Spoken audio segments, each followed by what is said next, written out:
बिस्मिल्लाहिर्रहमानिर्रहीम। अस्सलाम वालेकुम फ्रेंड्स, क्या हाल चाल है फ्रेंड्स। एक दोस्त ने पूछा था कि सर बिना आईडी के हमें अजरा का किस तरह से पता चलेगा।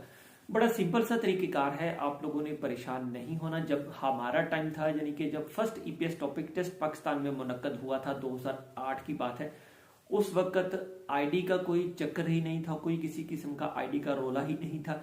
जस्ट हमें ओआईसी की तरफ से कॉल आती थी, फलां बिन फलां आप लोगों का कोरिया का एग्रीमेंट आ गया है, आप लोग लिहाजा ओआईसी तशरीफ ले आए, ये डॉक्यूमेंट ले आए, इतनी फीस ले आए। तो कोई ऐसा चक्कर नहीं था, मतलब कि आईडी के सिवा अजरा का कोई हमें कैसे पता चलेगा। तो इस मामले में आप लोग बिल्कुल टेंशन ना लें, बिल्कुल रिलैक्स हो जाएं, टेंशन फ्री हो जाएं। अगर आप लोगों का अजरा हो जाता है, आईडी बिल्कुल भी नहीं है, तो आप लोगों को परेशान होने की जरूरत नहीं है।